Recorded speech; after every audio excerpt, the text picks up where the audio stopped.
Number 5, wolverine fish. Hugh Jackman, if you're watching this and you like scary stuff, this first one's for you, my dude. In 2021, there were more than 200 new species of just freshwater fish discovered alone. Just freshwater. Hopefully Ancestris wolverine. Okay, that's a pretty badass name. And a badass looking fish. There's no way in hell I'm taking that thing off of a hook with my hands. Are you kidding me? And you wouldn't want to either, because these fishes have strong lateral curved spikes called endontus tucked underneath their gills, which at any time they can extend and jab at their prey with these spiky prong-like claws, hence the name. For those of you who don't know Wolverine, he's an X-Men with claws. It kind of goes hand in hand here, you know? The wolverine fish is actually a catfish, however, that grows up to only about 6 or 7 inches long. They get their name from both the barbed razor-sharp prongs associated with them and the temper and aggression inside of them. Yeah, so like full-blown Wolverine-style anger. Luckily for us, they live in between rocks found so far in the Brazilian river of Rio Xingu in the lower Amazon that I don't think you're gonna swim into any one of these soon. I feel like that's where the scariest fish are, the Amazon. Also, kind of confusing biologists, so many species and names alike but not alike. Catfish, wolffish, half wolf, half man, X-Men fish. Like every day there's a new fish. Wolverine fish are only herbivores and graze on algae and detritus tucked away deep under rocks, so the likelihood of you just like stepping on one of these are pretty low.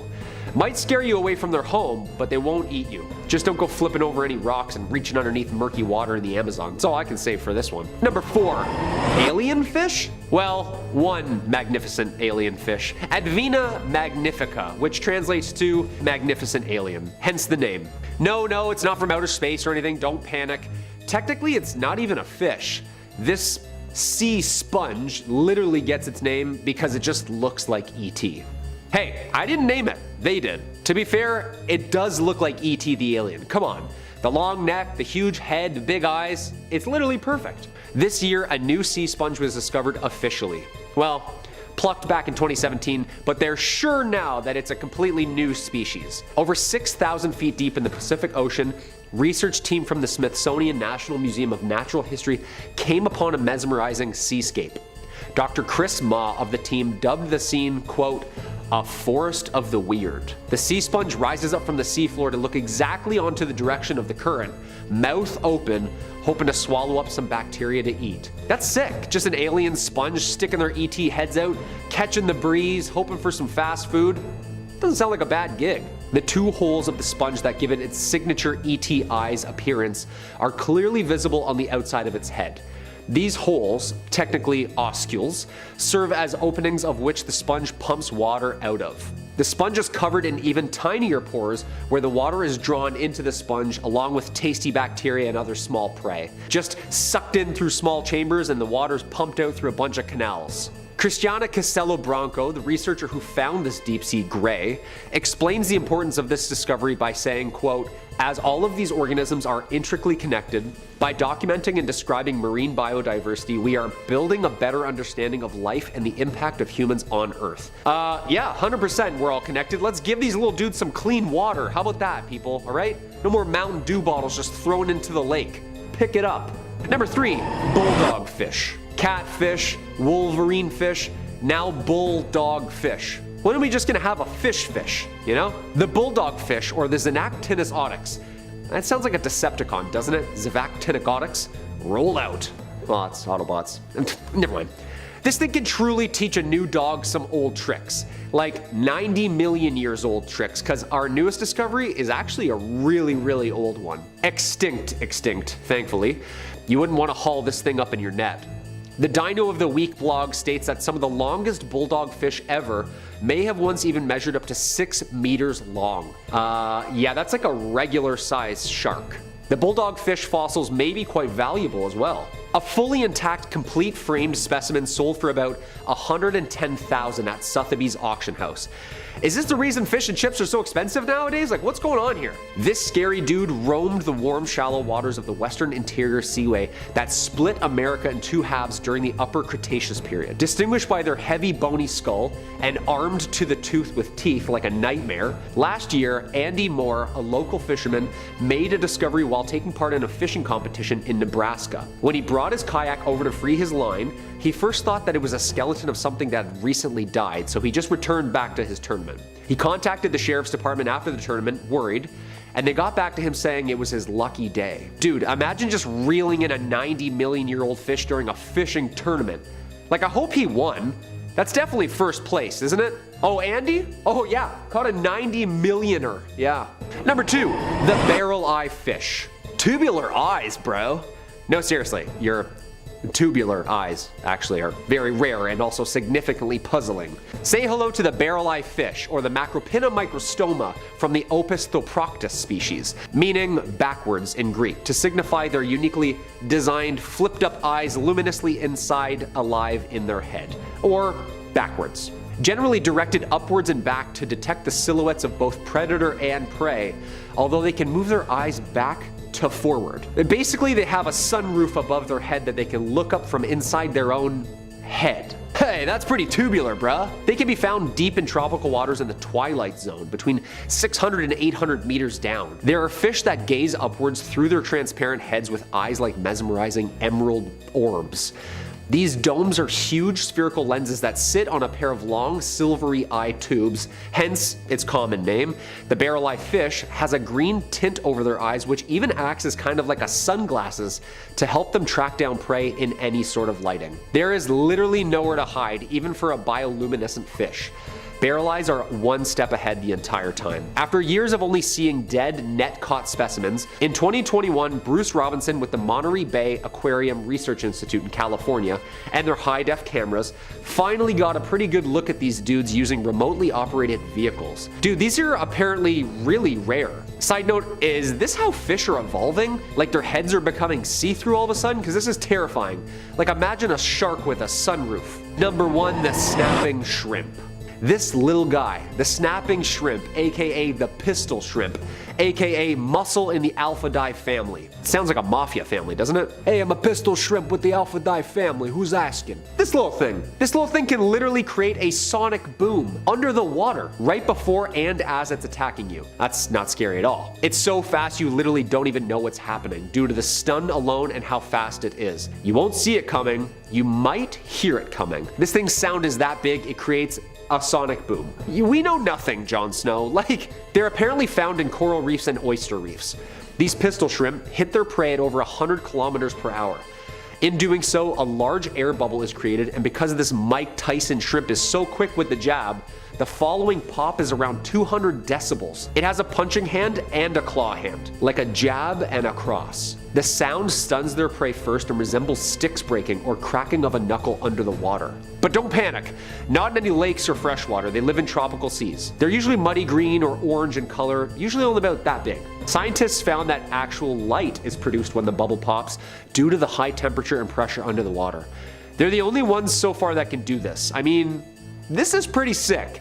And also pretty terrifying. The knowledge that fish are starting to learn how to flashbang other fish like they're clearing a room in Call of Duty, dude, that's where I draw the line. I'm not going swimming anymore at all. Coming in at number 5, we have Titan triggerfish. These fish are known to be quite aggressive to their prey, and they tend to bite divers who come too close to their nests. These fish are among the largest species of triggerfish, and they are commonly found in lagoons and at reefs deep in the ocean, stretching from Australia to Thailand. Their diet consists of sea urchins, crustaceans, tube worms, and coral. It often feeds by turning over rocks, stirring up sand, and biting off pieces of branching coral. They don't typically feed on other fish, but they've been observed being aggressive and attacking other fish who enter their territory. Along with being aggressive, naturally they get extremely aggressive during the reproduction season when the female is guarding its nest, which is placed in a flat and sandy area and looks roughly cone-shaped. If you dive down and come in contact with the female fish near her nest, it will defend its eggs at all costs,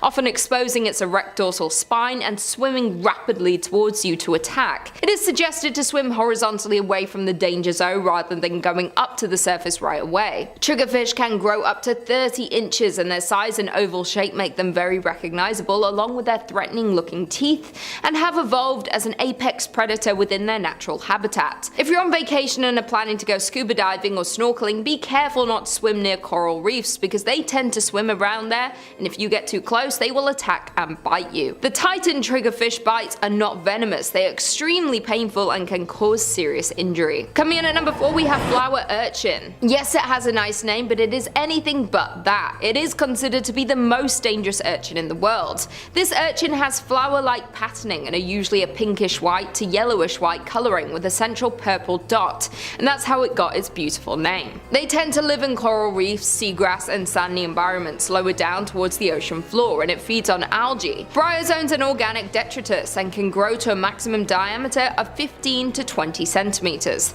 They reside from Japan all the way to Australia and in the Red Sea to the East African coast. Flower urchins are among the numerous species of sea urchins known as collector urchins, and they often cover their upper body with debris from their surroundings to camouflage from others. They're usually covered in objects like dead coral fragments, shells, seaweeds and rocks. If you just simply touch this creature, it can deliver excruciatingly painful stings that can result in hospitalization. It can cause paralysis of the tongue, lips, eyes and muscles, faintness, difficulty breathing and the inability to speak. A scientist named Tsutomu Fujiwara, who was once stung by the flower urchin, described feeling like he was going to die. So when in the ocean, beware of your surroundings and make sure not to touch this urchin. Another account of someone being stung by these dangerous creatures was the drowning of a pearl diver after being rendered unconscious from accidental contact with a flower urchin. Again, if you're going to be swimming, snorkeling or deep sea diving in the ocean, be very careful you don't come into contact with these beautiful yet dangerous creatures. Coming in at number 3, we have the blue ringed octopus. This creature is beautiful looking and easily recognizable due to their yellow skin and blue and black rings, but it's one of the deadliest species of small octopus in the ocean, and scientists have even classified them as one of the world's most dangerous animals.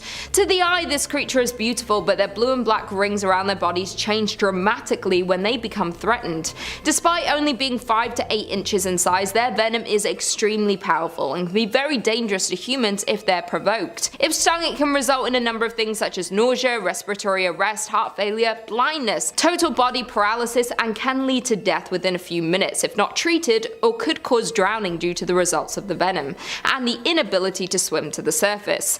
In order to come in contact with the creature's venom, you would have to come into direct contact with the octopus. When faced with danger, the octopus's first instinct is to flee, but if the threat persists, they will then go into a defensive stance and display its blue rings. If the octopus is cornered or touched, the person would be in danger of being bitten and stung by its deadly venom. They are named one of the deadliest sea creatures for a reason, because despite them being such a small animal, they carry enough venom in their bodies to kill up to 26 humans within just a few minutes.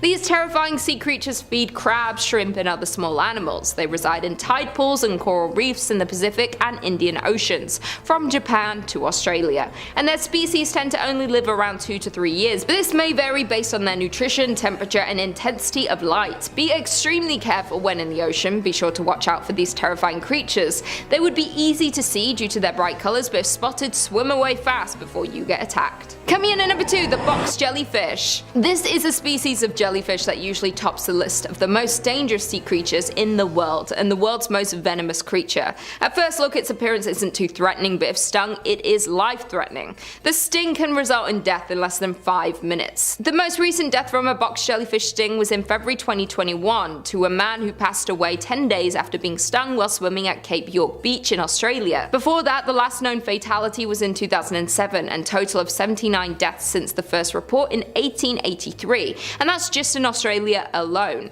In the Philippines, there are far more fatalities, with up to 40 deaths annually. In Thailand, after a man died in 2014 from a box jellyfish sting, they enhanced their first aid stations on beaches, but yet the next year 2 more fatalities occurred due to this deadly sea creature. Unlike some jellyfish, the box jellyfish can swim, which means they're capable of hunting for prey and can move through the ocean at a very fast pace of up to 8 miles per hour. They actively hunt their prey, which tend to be smaller fish and invertebrates including prawns and bait fish. Unfortunately, the box jellyfish has many enemies like crabs, different species of turtles, rabbitfish, batfish and butterfish, but their swift swimming and venomous stings help themselves stay alive. An interesting fact about box jellyfish is that in Hawaii, the number of box jellyfish peak after a full moon, which is apparently when they come near the shore to spawn.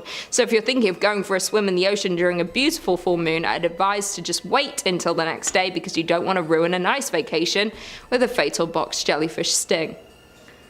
No one wants to ruin a vacation by dying.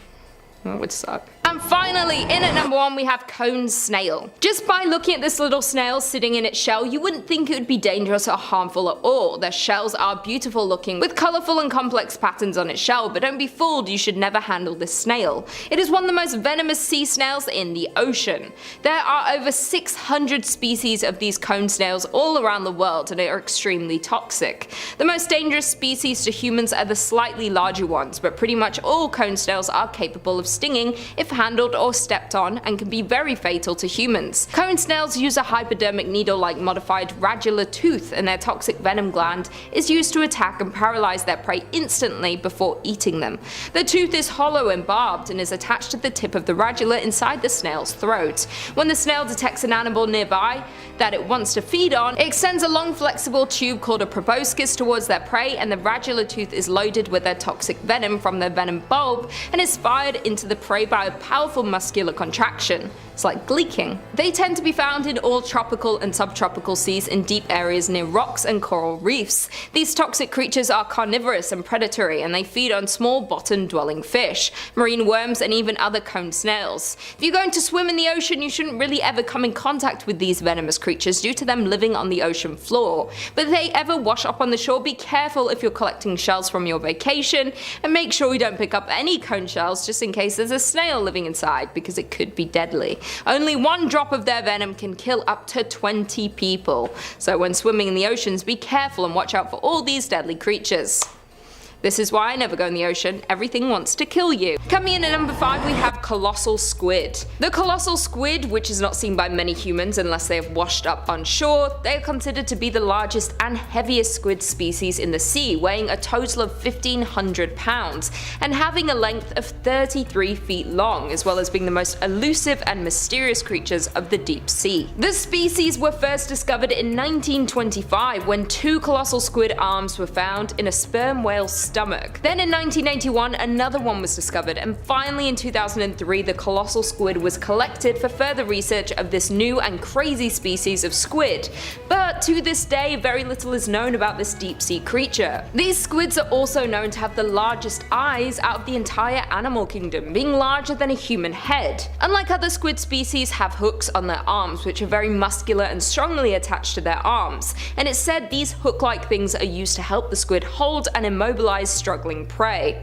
Sounds like a horror movie death to me. Due to them being so far down in the sea, little is known about them and their behaviors, but what is known is that they prey on sperm whales. Yes, these creatures are fearless. They see a massive whale and say that's breakfast, which is terrifying. Only a few have been caught, and those couple that have been put on display at the Museum of New Zealand in December 2008. So if you're planning a trip to New Zealand, I would definitely suggest going to see this massive specimen, because the likelihood of you coming into contact with this squid while swimming is slim to none. But then again, why would you ever want to get close to this thing while going for a swim? Coming in at number 4 we have Atlantic wolffish. The Atlantic wolffish comes with a lot of nicknames, otherwise known as the Atlantic catfish, sea cat, wolf eel, ocean catfish, sea wolf, and the most fitting, the devilfish.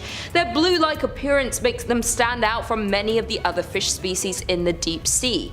Besides their unique appearance, wolffish actually naturally produce antifreeze to keep their blood flowing due to their extremely cold environment. One good thing about these scary creatures is that they help control the crab and sea urchin populations, which tend to get out of hand quickly and can have a negative effect on the health of a marine system. They have several fang-like teeth in the front, followed by 3 more rows of teeth inside their powerful and crushing jaws. Even their throats are armed with serrated teeth. If that's not terrifying enough, they can grow as long as a fully grown human is tall, so about 6 feet give or take. Their diets consist of large hermit crabs, starfish, crustaceans, large whelks, and sea urchins. These hideous creatures are known for their quick strikes and even quicker kills, because being a part of the deep sea community, it's a fish eat fish world down there, and thankfully we are safe from them up here on land. In fact, the numbers of Atlantic wolffish in the US are actually depleting due to the overfishing, and according to the National Marine Fisheries Service, they are currently considered a species of concern.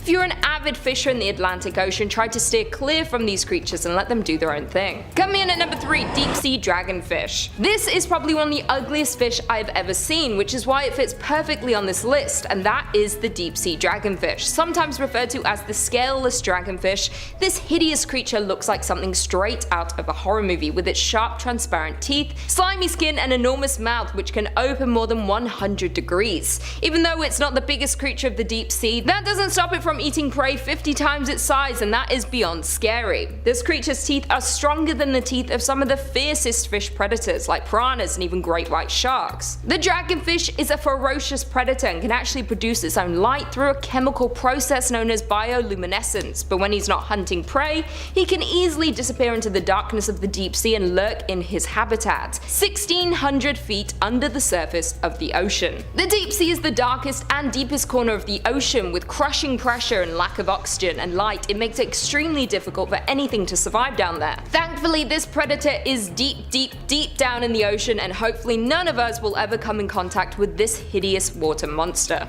Coming in at number 2, we have frilled shark. The frilled shark is often called the living fossil due to its appearance, looking like a massive prehistoric eel.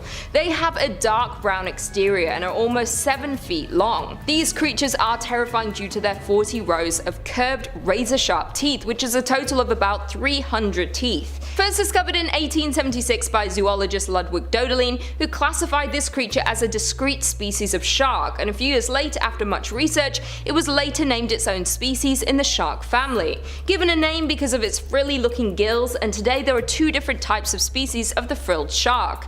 Regardless of how many species there are, I don't want to come in contact with any of them.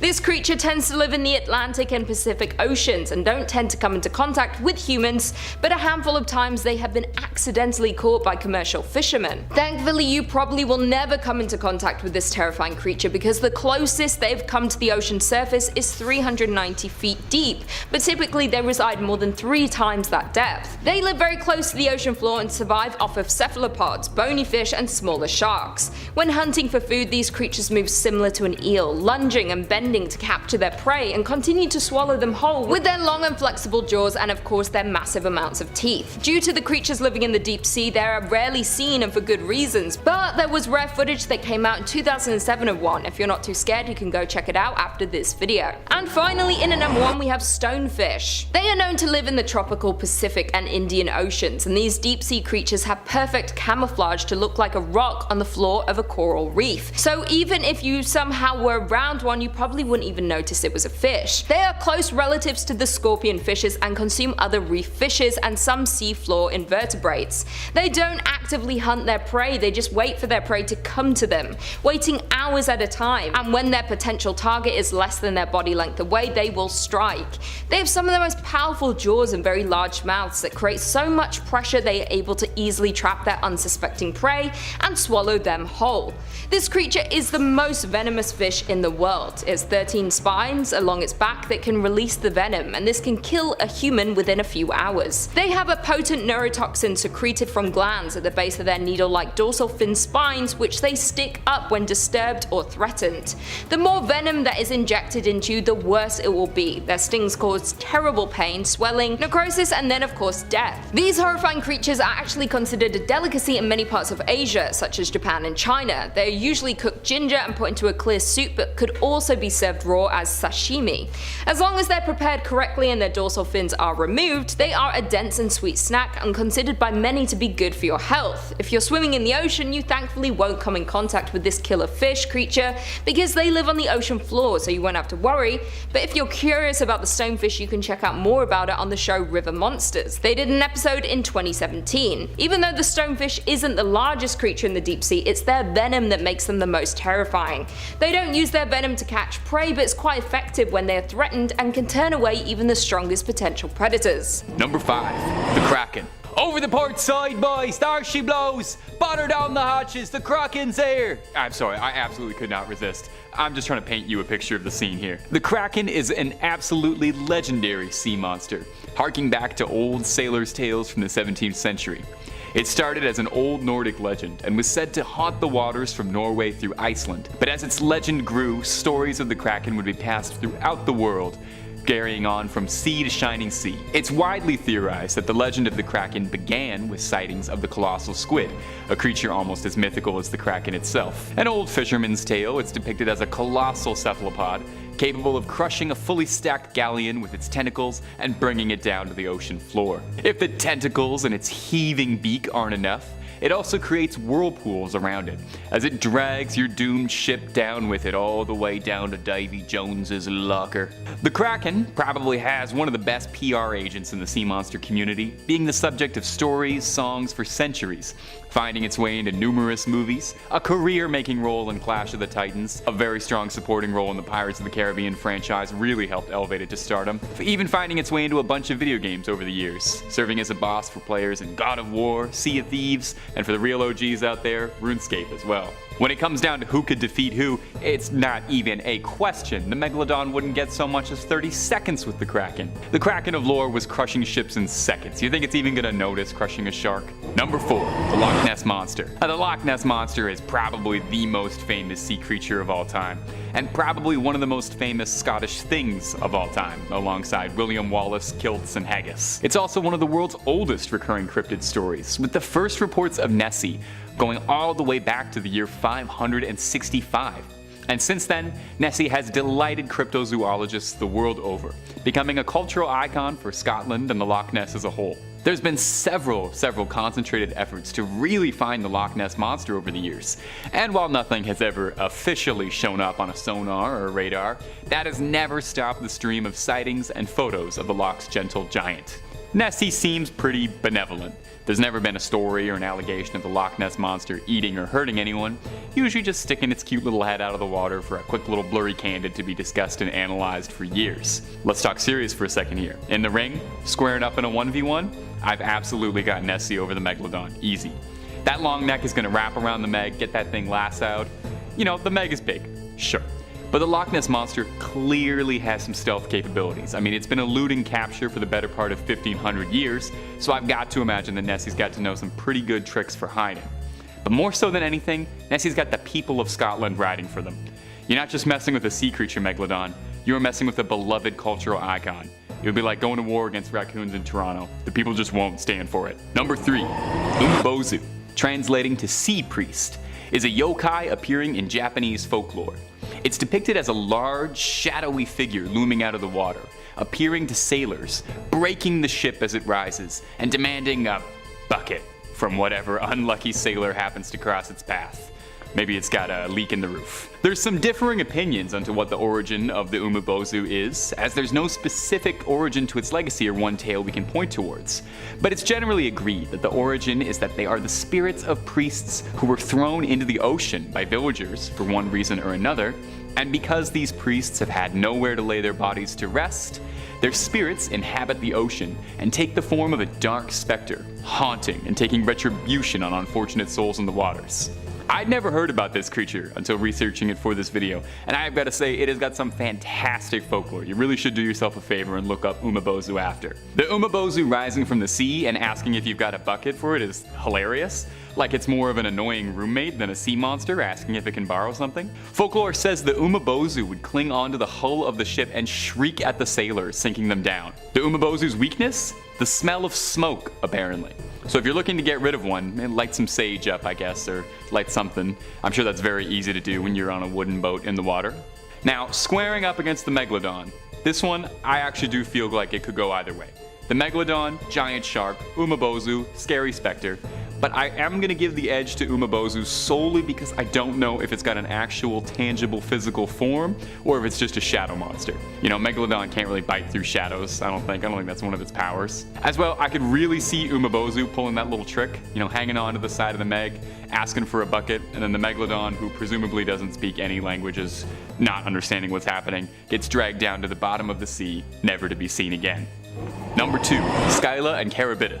SCYLLA and KRAKEN are sort of like a wrestling tag team duo as far as mythical sea monsters go. They worked in tandem, hounding opposite sides of a narrow strait of water, and famously clashed with the Argo Odysseus, made famous in Homer's Odyssey. The first beast, SCYLLA, was described to be a dragon-like creature, having 12 feet, 6 long necks, and atop each neck was a head full of razor-sharp teeth. Sailors unlucky enough to pass through SCYLLA's territory were swooped from their vessel and swallowed whole before they'd even know what would happen. That doesn't sound so bad, all in an instant. There's some speculation that perhaps the original SCYLLA was a very dramatized account of sailing through an underwater reef, which would definitely provide some explanation as to why a writhing mass of limbs and teeth would be shredding through a ship's hull. But SCYLLA is only one half of this dynamic duo, the Robin to Batman, and the other half is KRAKEN.